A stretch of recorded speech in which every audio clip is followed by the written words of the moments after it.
बिस्मिल्लाहिर्रहमानिर्रहीम। अस्सलामुअलैकुम।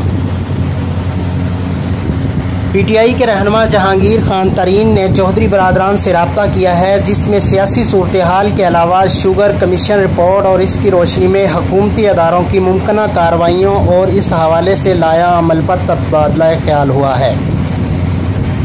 मज़ीद वीडियो देखने से पहले HRTV को सब्सक्राइब करें और बेल आइकन को दबा दीजिएगा ताकि हमारी हर आने वाली नई वीडियो आपको मिलती रहे।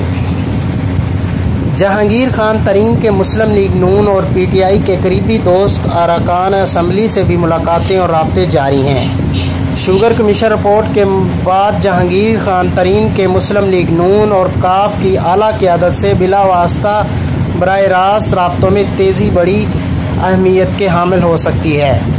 ज़राए के मुताबिक जहांगीर खान तरीन और उनके बाअसर रफ़ाका मुस्लिम लीग नून और काफ लीग को करीब लाने में अपना असर व रसूख इस्तेमाल कर रहे हैं। इस हवाले से कौमी असम्बली और पंजाब असम्बली के इजलासों में सियासी जोड़ तोड़ से PTI को मुश्किलात का सामना हो सकता है।